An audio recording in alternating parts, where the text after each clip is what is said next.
Worst case, I'll say this was produced by a woman. I don't think no one will criticize me for that. All right. What are we talking about here now? How did you get into real estate?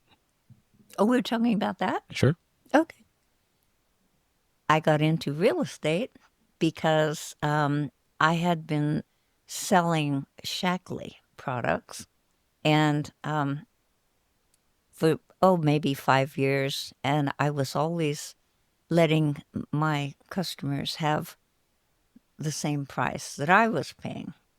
And I was supposed to be getting them at wholesale and selling them at retail, but I was just letting them have them at. And so um, my this was back in 1986, and my son um, was dying of cancer at that year, and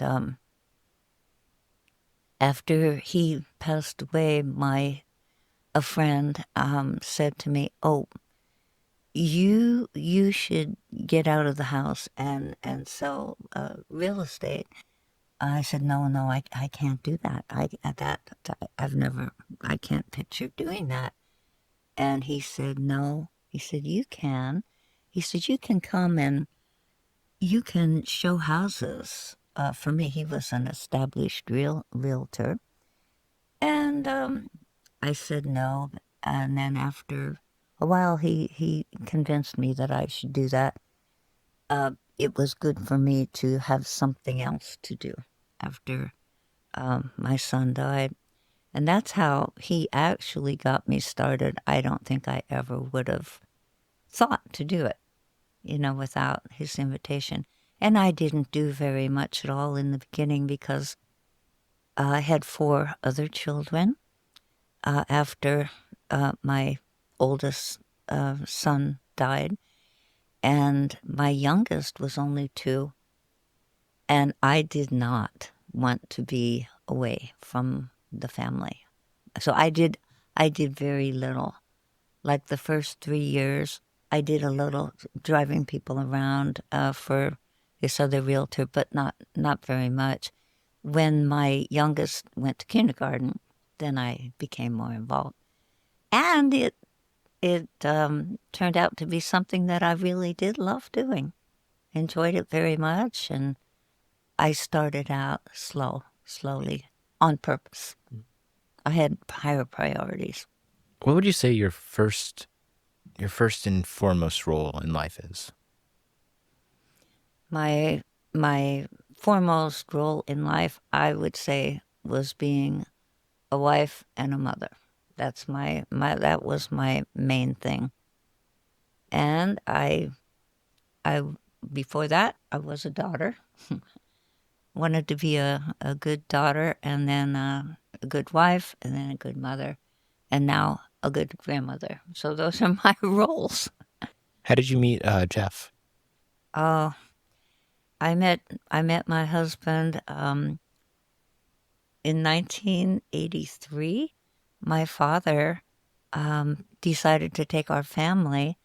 I'm the oldest of 2 other sisters, so um, my father decided to take our family on a trip all around the United States. We started at our home in Pennsylvania.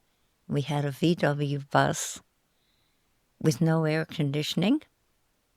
And so we started, and it was going to be a month-long trip, and it turned out to be a month-long trip.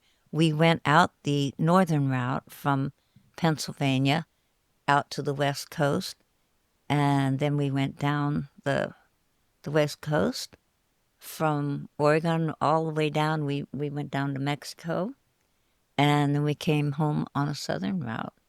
So it was a fantastic trip.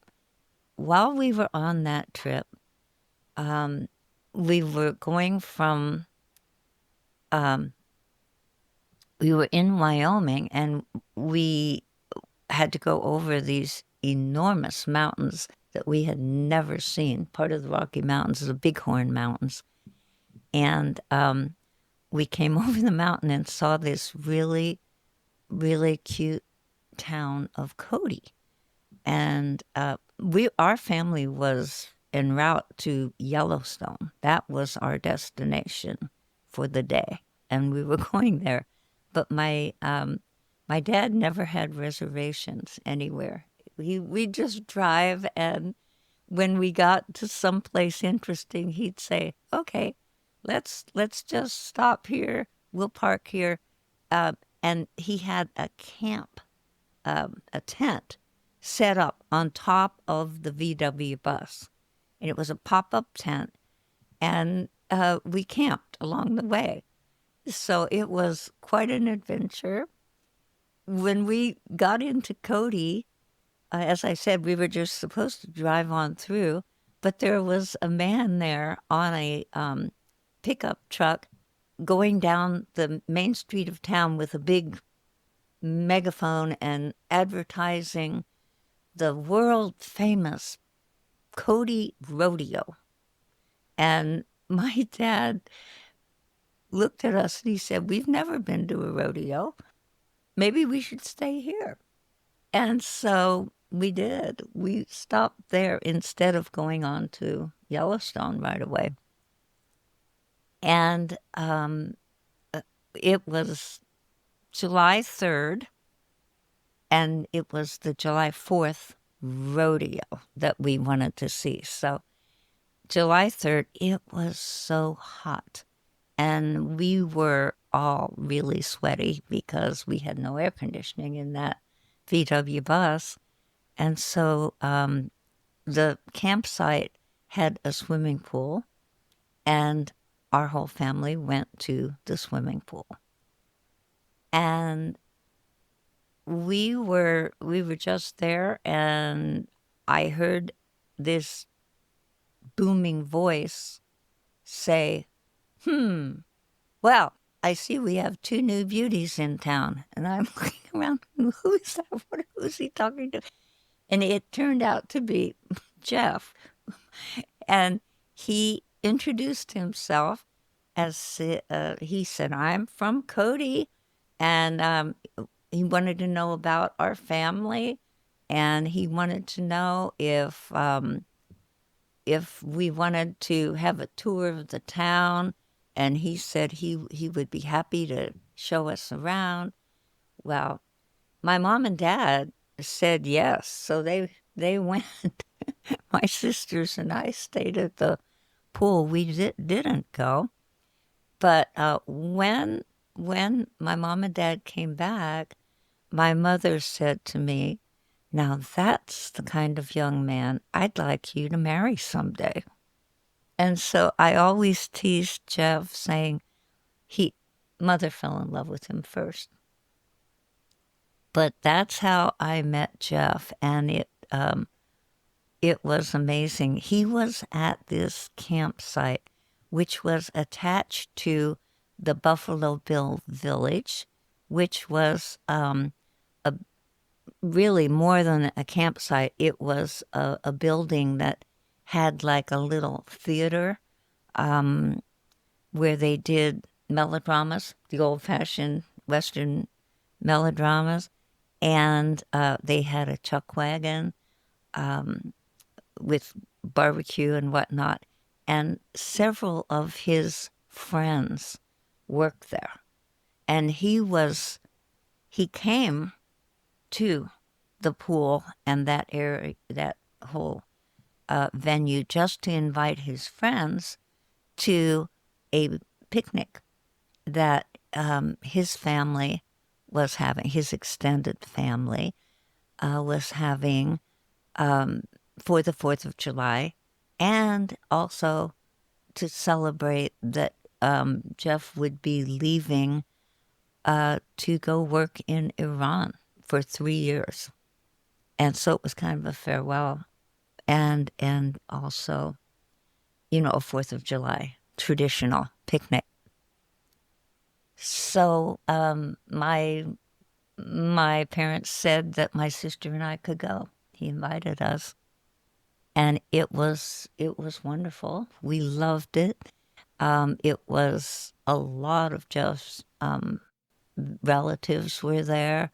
It was a beautiful house and a beautiful garden and lawn that they had, and this was an outdoor picnic.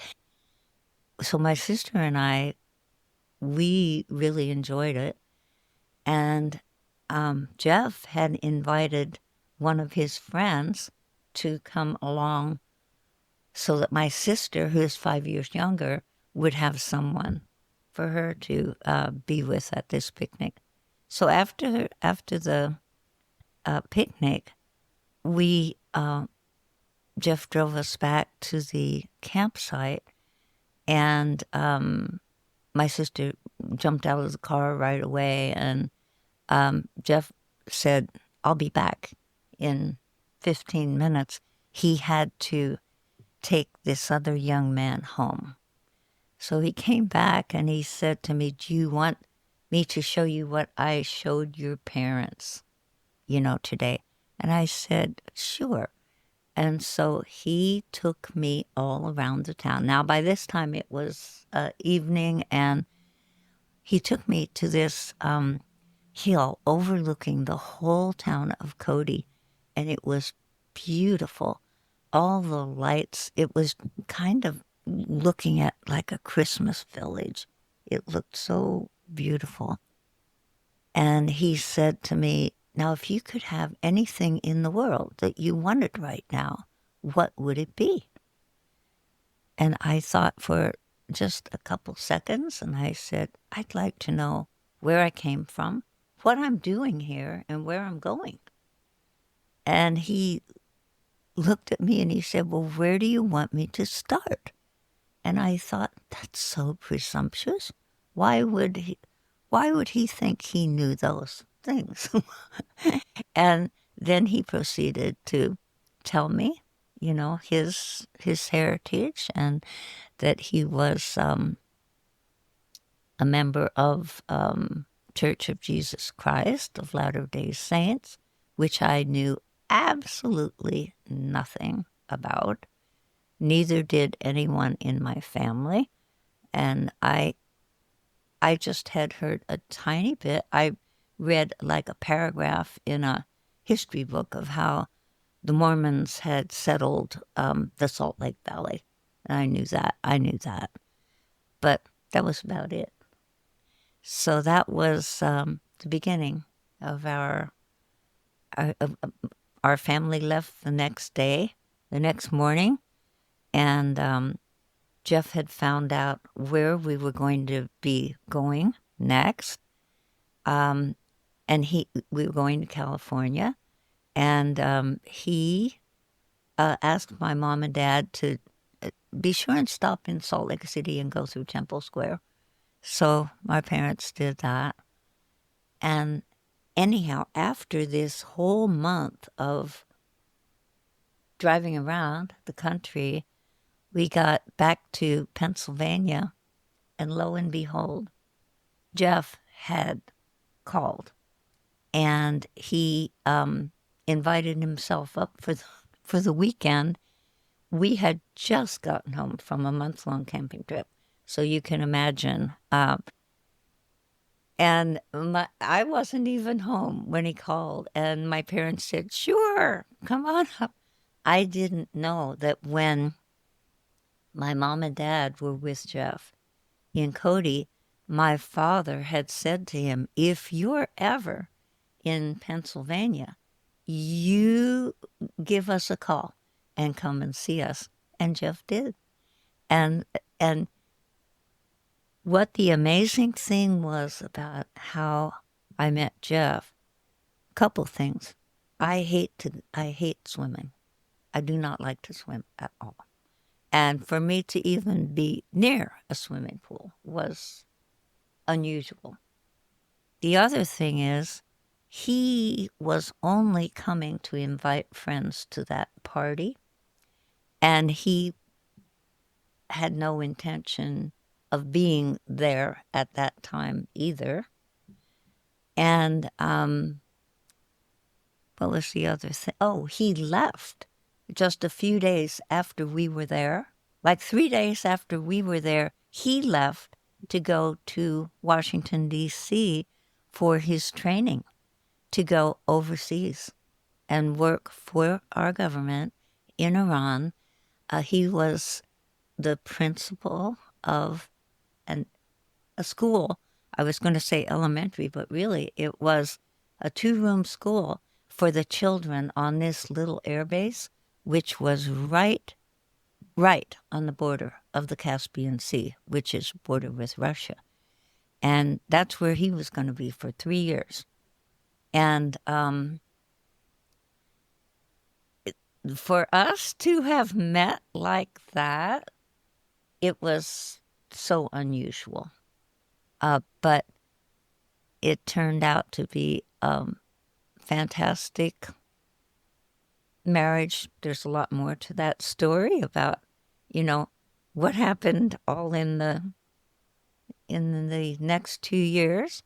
But he was overseas in Iran teaching. I was teaching school in Valley Forge, Pennsylvania. I was teaching first grade. And then after that year, I got a job teaching for the Department of Defense in Germany on an air base. And I was teaching first grade there. And so that the third year that he was there, uh, well, the year I was in Germany, we met in Switzerland at Christmas. A bunch of the teachers wanted to go skiing. I didn't know how to ski, but I like to ice skate. And I want to go to Switzerland. I've never been there. So I went. So Jeff got a ticket and he flew over and he was there with us in Switzerland. And so I got to meet him, know him a tiny bit, but hardly. That's all. It was just that, little time in Cody. And then the weekend he was at my mom and dad's house. But then we were just totally, apart.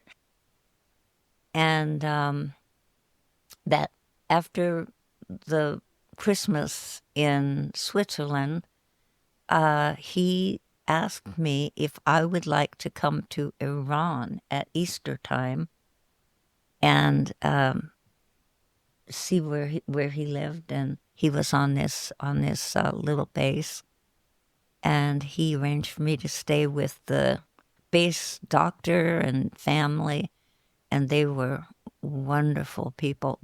Everyone over there was very, very friendly. Anyhow, while I was in Iran then at Easter, we decided that we would get married after that year. So when I finished teaching in Germany and Jeff finished teaching in Iran, we flew back to the United States, and we actually got married in my Protestant church in Pennsylvania. And then we drove out to Wyoming, and I got to meet his parents after we were married. So, but oh, it was, it was such a good marriage, and we had 50 wonderful years together, and 5 children, and just wonderful, wonderful, wonderful life. So I can't get over, though, how it seemed like we randomly met, but it wasn't random. I don't believe in coincidences like that. I believe that we were supposed to meet. So that's how I met Jeff. That's a long answer to your question, but that's how I met Jeff, and it was wonderful. You said that one of the things that you and Jeff never did was you never raised your voice to one another. No, we never did. In all 50 years, neither one of us ever raised our voice to one another, ever. And our children could attest to that. They will say we never heard mom and dad fighting, ever. Why do you think you were able to do that? Why? I think we had just a lot of respect for one another, a lot of love for one another, and neither one of us ever felt a spirit of contention. We never did. Um, he was so kind to me, and he was always doing whatever he could to um, make sure I was happy and felt comfortable. He knew that that first year in Iran was difficult. After we got married, we both were teaching in Iran, so that was that third year I was there with him. I did not I did not care for um, that year was hard for me. Um, I I got physically sick. I got dysentery. We were on a very isolated base, and we had to get our groceries from Tehran, but they'd come on a train.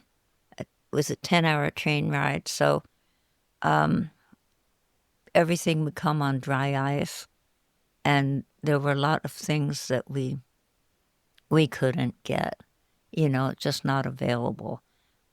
And it was very, very risky to eat the local produce.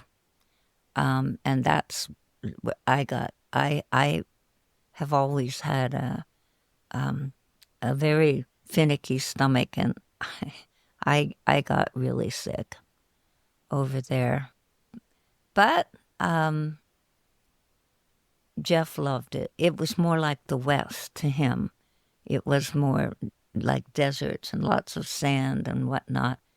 I'm from Pennsylvania, so I'm used to the greenery, and so it didn't feel like home to me, but it did to him, and he loved it, and I was happy that you know he liked it. So it was a tiny school. We only had like 20 kids in the whole school, and there were 2 rooms, and so um, I taught, let's see, first, second, third, and fourth grade, and he had fifth through 12th. But it was interesting when those kids came back to the United States and took their tests. They were at least 1 grade level, sometimes 2 grade levels ahead, because they were listening to the older kids being taught in the same room, and they were just learning so much more. So it was fascinating. I think it was called the Calvert system, and it was amazing. They came back not deprived at all. They were ahead. So it was fun. That having people in a lower grade be exposed to people in a higher grade kind of made everyone a little bit better.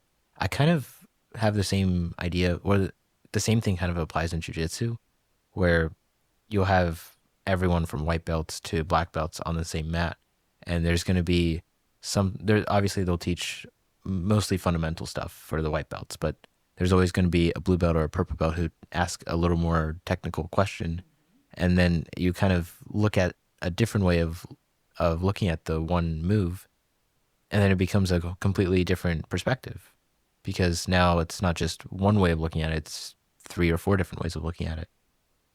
So have you ever been able to do that with raising your family, where it's not just one method, but there's different methods until something clicks?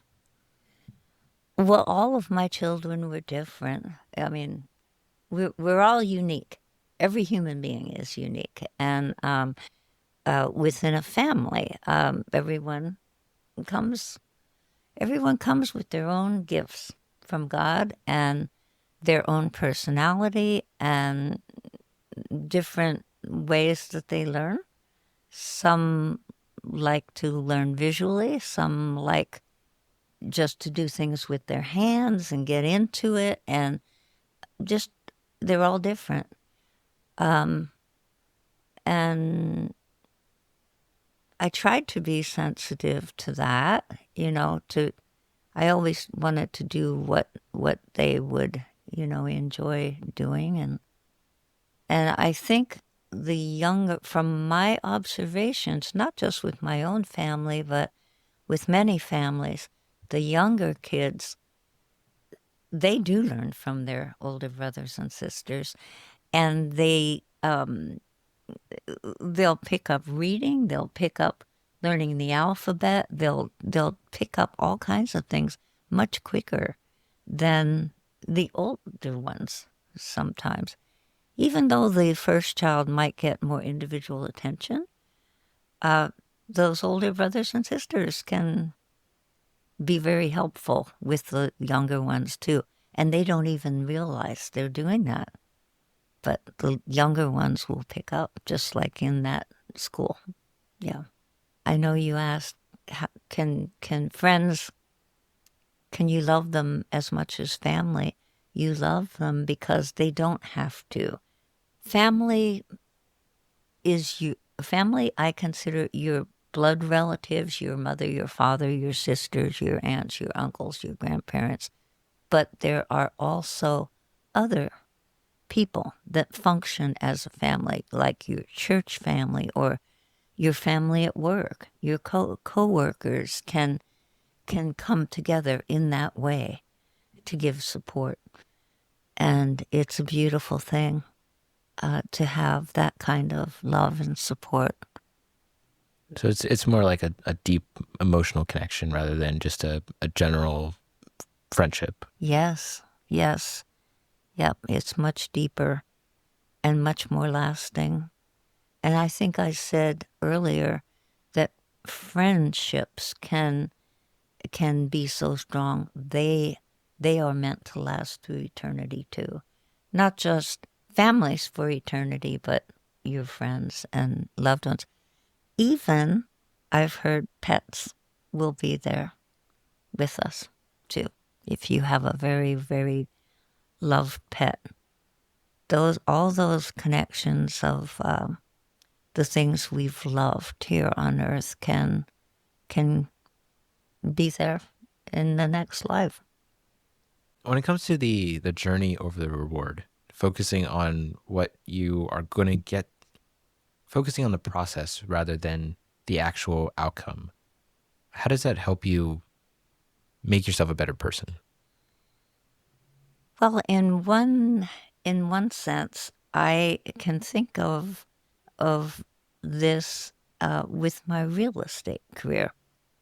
I honestly, truly can say that I never really was concerned about how much money I was going to make.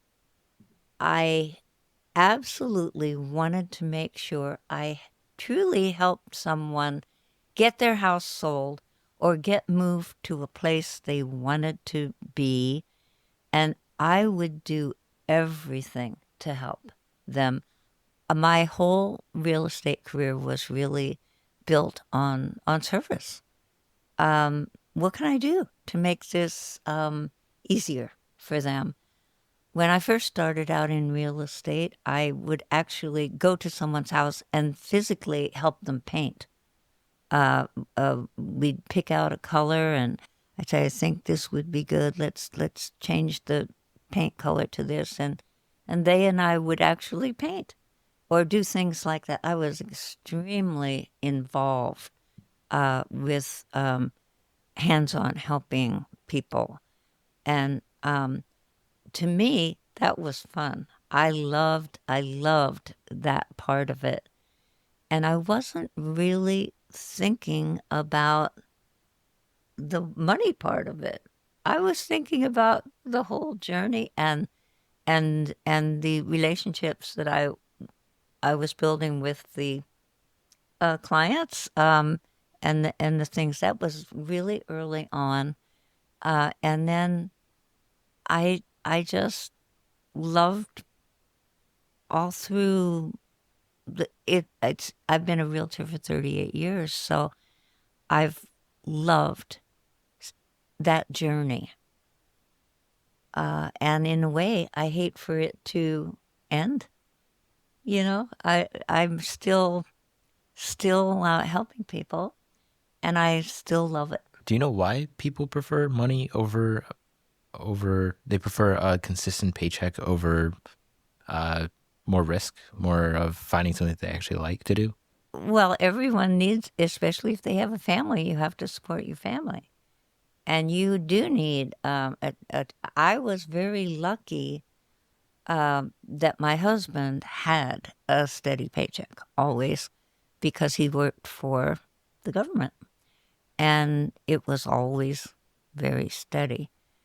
Real estate income is not steady. And in real estate, you do not get one penny. You can help someone for months, and you won't get a penny until the house is sold and the deed is recorded at the county courthouse. Then you get paid.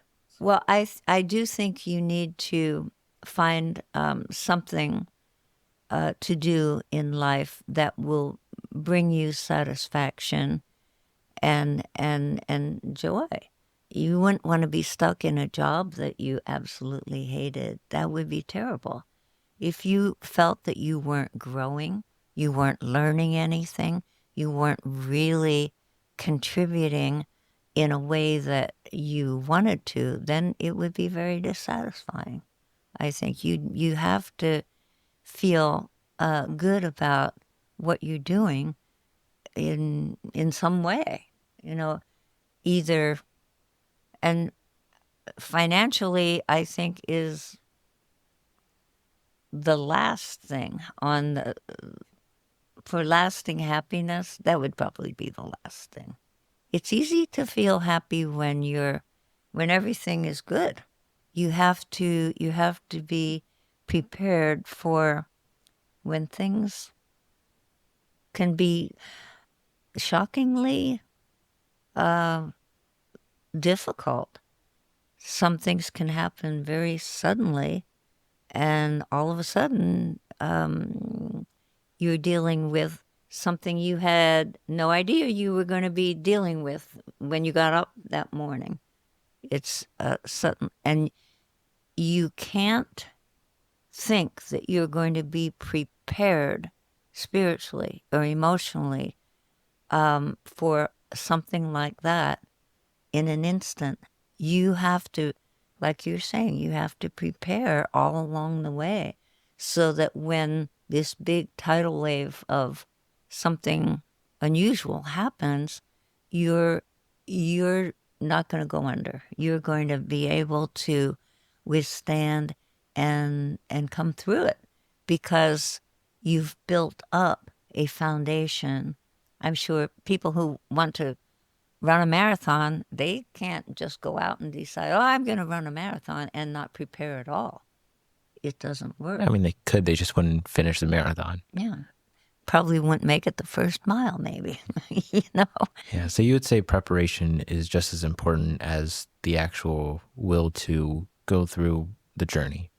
Absolutely. It's absolutely. And it's little by little, day by day, being consistent, even in very small things. Not necessarily relying on a motivation, but rather just having the discipline to push through that lack of that, because motivation will go up and down depending on what day it is and depending on circumstances and everything. Sometimes you'll be more motivated, sometimes you'll be less motivated, but if you have something, the discipline to push through, regardless of whether or not you are motivated, that you'll be able to get what you need to get done in order to make yourself a better person and obtain those goals that you set for yourself. Absolutely. That's very well put. Yes. I think it takes that and it is consistent, has to be consistent. Yeah. I have to have the desire to want to be consistent and have discipline to do it if I want to have that strength to get me through anything that's coming down the pike. And I'm guessing that helped you in your role as a mother, as a wife, and as a granddaughter, or as a grandmother. Yes, I feel that I try to help my grandchildren see that too. But everyone has to find their own way. There's no way that I can project my desires on them, or my beliefs. I just want to hope to show by my example of what is important to me and how I want to live my life, and to find joy in the choices that I've made. And then they have to make their own choices. Yeah, I can't. Heavenly Father does not want us to ever use coercion or force to have anyone else change their behavior. They have to. It has to come from within them if they want to change, or if they want to, like become a marathoner or anything. It has to come from within. Yeah, I mean, I could say that same thing goes with talking to people like this. Just there's no internal or there's no external motivation. It's not like I'm going to be making a boatload of money or that I have a consistent paycheck and that this is all just, oh, I do it because someone tells me to. All of this is because I want to do it. There's just that internal drive that it feels good. And I know that I can do something with it, but it's just a matter of I can use all the stuff that I know and then slowly learn more and more stuff to get to a point where I'm better than I was yesterday. That's beautiful. That's wonderful. You have a talent that you want to develop, and you're doing it. And you're going to bless people along the way. Because when you really care, uh, I think the art of communication is almost lost in our society. Everyone wants to just be on their phone and texting and everything. To sit and actually talk to someone like you are is, I think, extremely valuable. It's refreshing. What is your definition or your personal connotation of religion? I think religion is your belief in a higher being, uh, or something greater than yourself that you feel is a driving force in your life, and something that you believe in so much that you'll sacrifice to achieve goals. What's the difference between organized religion and then unorganized religion?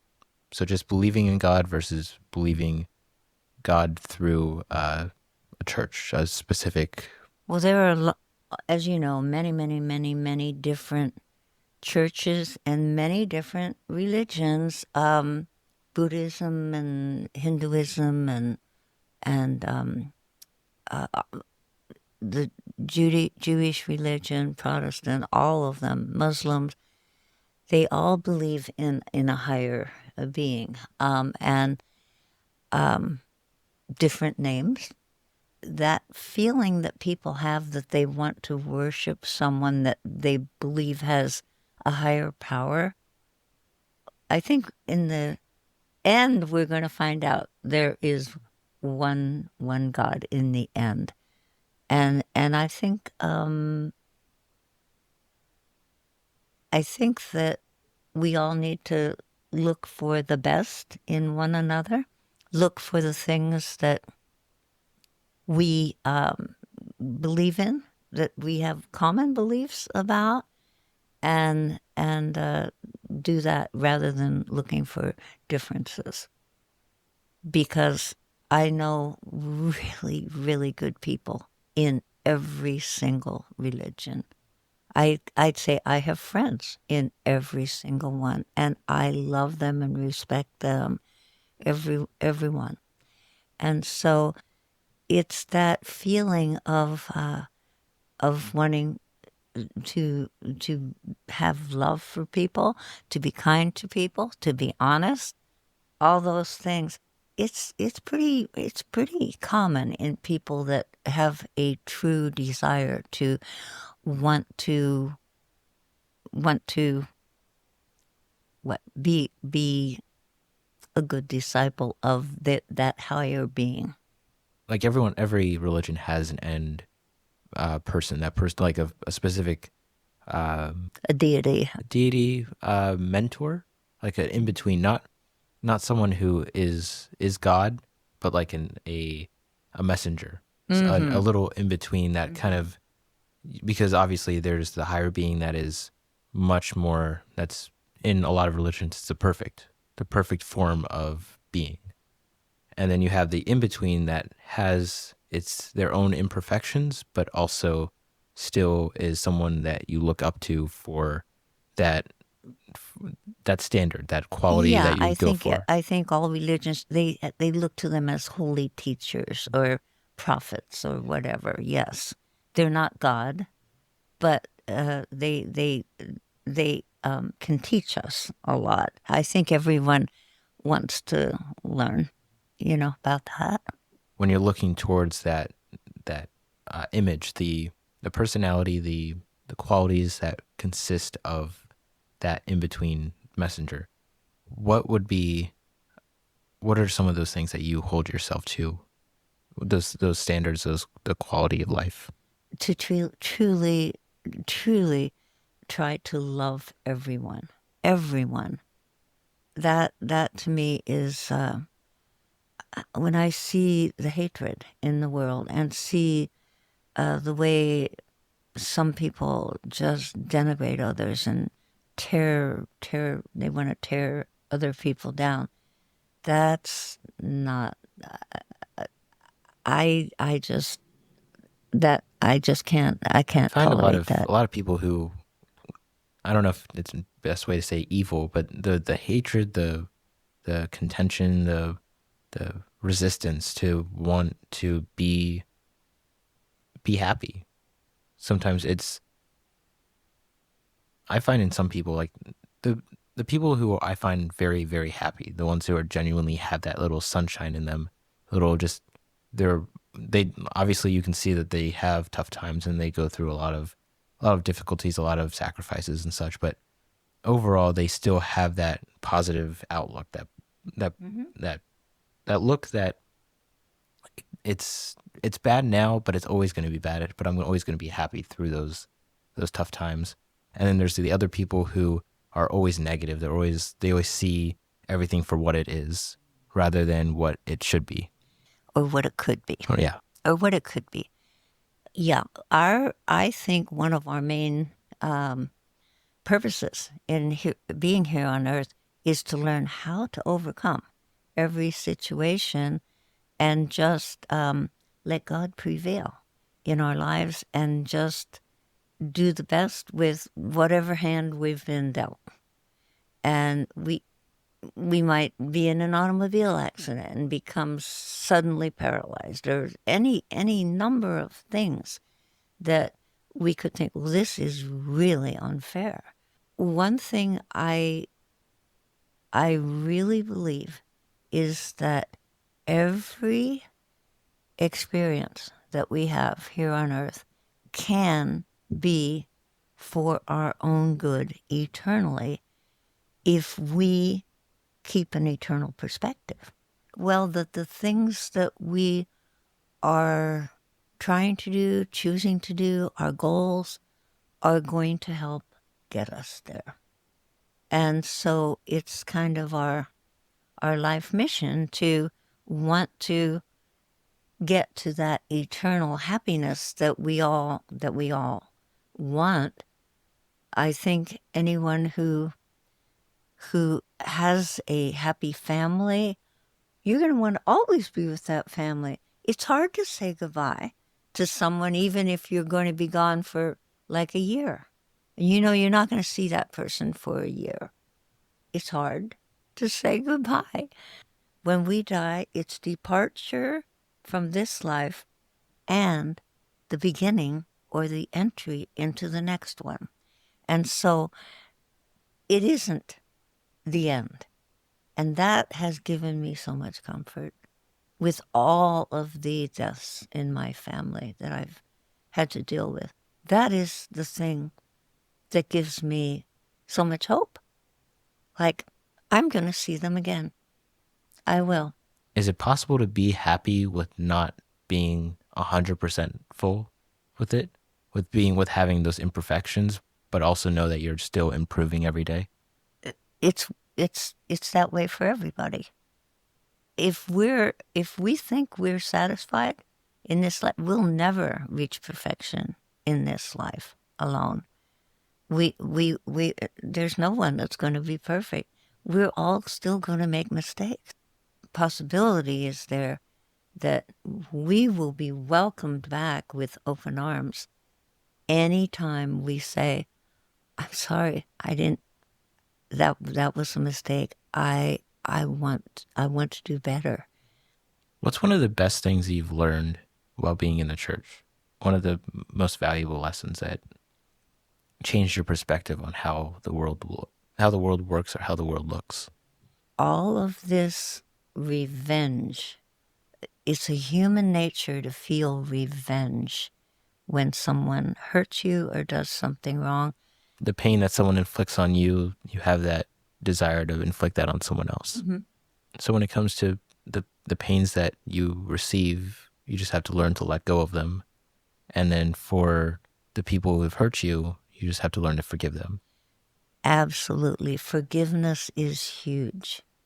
And I know in the scriptures, one young man asked the Savior, how many times do I have to forgive my neighbor? 7 times? And he was expecting maybe an answer like, oh no, not 7, you know. But the Savior said, no, 70 times 7. That's how many times you forgive. And so the more you've been hurt, the harder it is to want to forgive.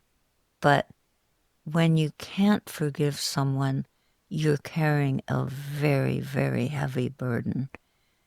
It's almost like a cancer where it just festers. If you can't forgive, it will hurt you. I kind of see it, or used to see it, or still kind of do. If someone has like kind of like a shopping bag like weight that they're carrying around, and then for whatever reason they come up to you and they give it to you, and it's just this, it's, I don't know, 50, 100 pounds, and you're just trying to hold that up, only to realize that you can just let it go and just Yes. put it like Yes. it's not on them anymore. But you don't have to hold it yourself. You can be that person that takes it and eases the burden a little bit on them, but you don't have to hold it. You can just drop it and just move on. Just Forgiveness is a choice. It's a choice. Just like a lot of things, contention is a choice, and peacemaking is a choice.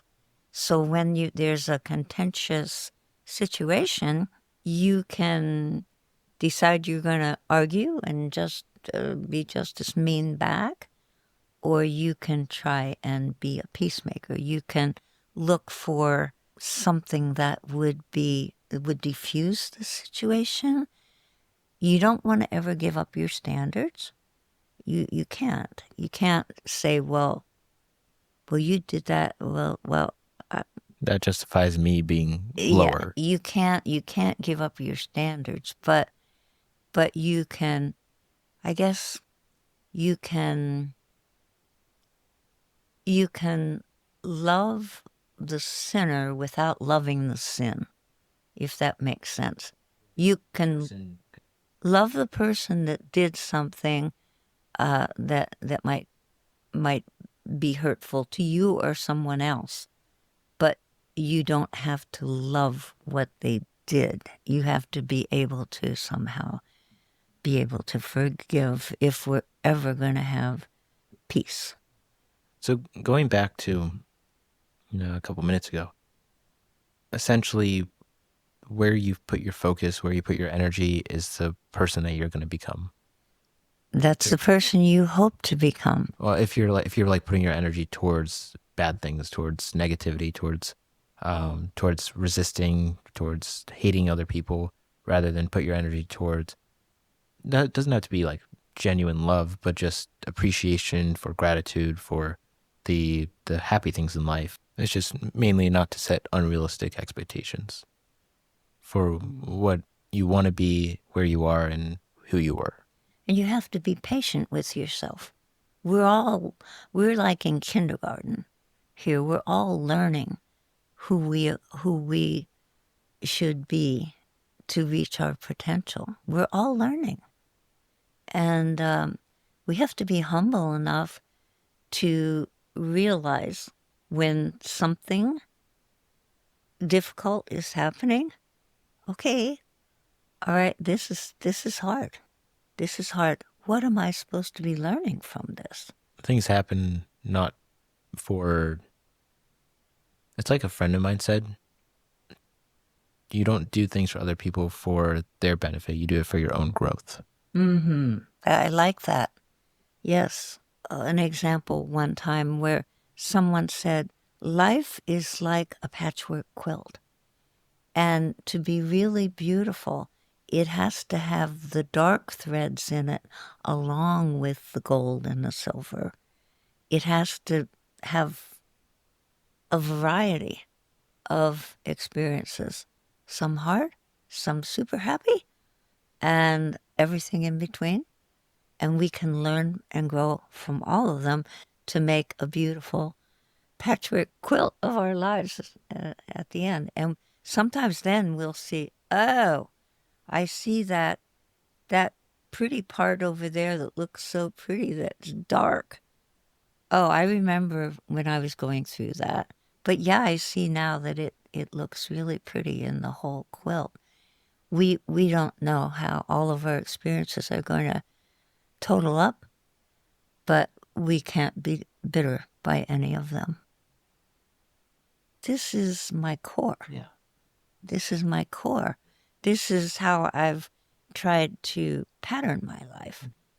And of course, I make mistakes all the time, but that's my core. That's what I'm hoping for. No, there's a quote.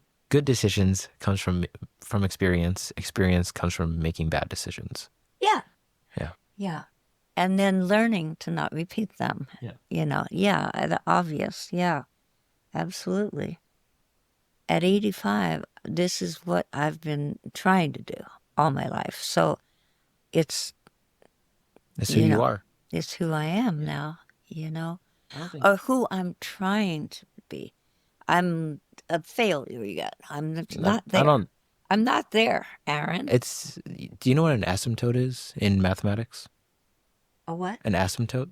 No. So basically, an asymptote is where you have a line either on the x-axis or the y-axis, and so let's say x equals 1. So the asymptote, there's a line that's on 1, Uh-huh. right?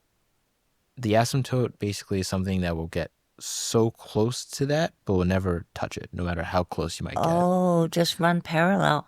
It wouldn't be parallel. It would get infinitely closer, but never touch. So I don't think necessarily you're a failure, or that you necessarily failed at something, but rather you just get really close to it without ever realizing that you're a lot further along than you were 20. I mean, I'm sure if you look back 20 years, then you were a different person, and that you had a little bit of, you had those one or two things that kind of detracted you from some points, but you learned from those. You kept improving, and you kept I became. I hope that is one thing I do pray every day. Please help me to be better. Please help me to be better.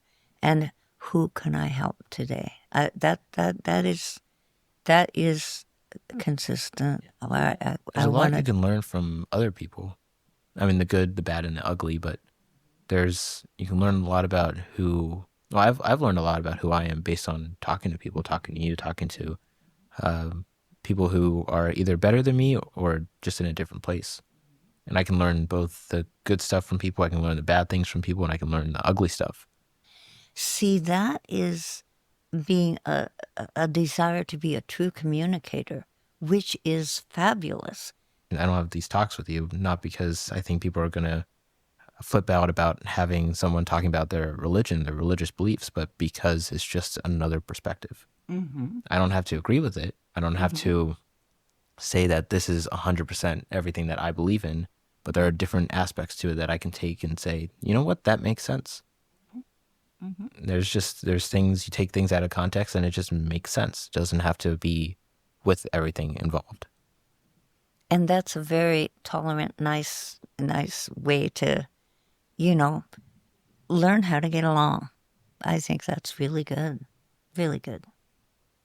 And I applaud you Yeah. doing that. I'm 20. Don't plot. Well, you're much more mature than 20. I sure hope so. Yes, you are. Yep. I mean, there's a lot of things. There's a lot of bad people in the world. There's just as many. There's more people, good people than there are bad, because there's just an inherently there's a good thing. Oh, you said it earlier. There's something good you can learn from everyone. Yes. For instance, when Helene, the hurricane, hit Georgia and North Carolina and those states, they had built, Don Jones had built his own little bridge across this creek. And when the destruction came and the flooding, all of the other bridges were destroyed except the one Don built.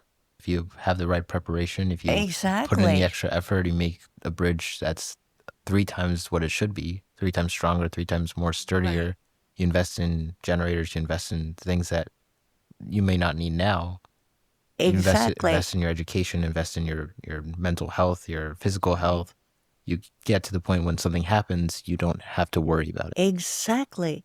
And they not only do they not have to worry, they helped everyone around them because their neighbors' generators weren't strong enough to operate those wells. Everyone had, they didn't have, they were in the woods. They didn't have public water. So, because they had prepared, kind of like with Noah and the ark, he built the ark when there was no water around. And everyone laughed at him because they said, "Are you crazy? There's no lake around here. We're not by the ocean. What are you doing?" And he persisted because he had faith that God was telling him to do something that was going to be for his future benefit. And when the rain started, rained for 40 days and 40 nights and covered every mountain on this earth. Everything was underwater. And Noah and his family were the only ones saved, and his extended family, and he had two of every animal. But we sometimes have to keep doing the right thing, even when everyone around us might not see the purpose in it, or laugh at it, or think we are being foolish. Sometimes you just have to keep going with faith and know that, hey, we'll see the purpose of this later. But right now, yeah, it might seem silly. There's, I don't remember the quote word for word, but it's more of when you're doing something and someone tells you that you're doing it wrong, just nod, smile, and politely don't engage in with them because there's nothing you can learn. But if they can tell you why you're doing it wrong, Ah, then you listen. yes. Yeah. And it comes to the point where Good. there are people who are going to laugh or people that are going to judge for something that they don't understand. And for those people who do understand, those are the people you want to converse with. Those are the conversations that you need to engage in order to take whatever you're trying to obtain and make it better than whatever you thought it could be. I have a little story that I've always remembered about a farmer, and he wanted to teach his boys, how to do things, and he was having them build a fence or something or another, and the farmer's neighbor said, Oh, he said, those boys aren't doing it right at all. And that is not the way to do it. The farmer said, "Oh, I'm not building fences. I'm building boys." And it was like he had his own purpose. I mean, he was going to teach them, but what the neighbor was observing at that moment, it didn't seem right. And the farmer's reply was, I'm building boys." He had a higher priority, and sometimes that's the thing too. It comes to perspectives, but also comes down to people will only tell you everything. You will only know as much about someone that they're willing to tell you. If Mm-hmm. they're not willing to tell you something, then you just have to mostly you just have to use whatever you do know about them or whatever. Like a lot of the times when people like cut someone else off in traffic or something, the only amount of information that they have about that person is that 3-4 seconds, Mm-hmm. and they make a lot of judgments based on that one person. Obviously there's a safety aspect to it, like you cut someone off, you might crash, right?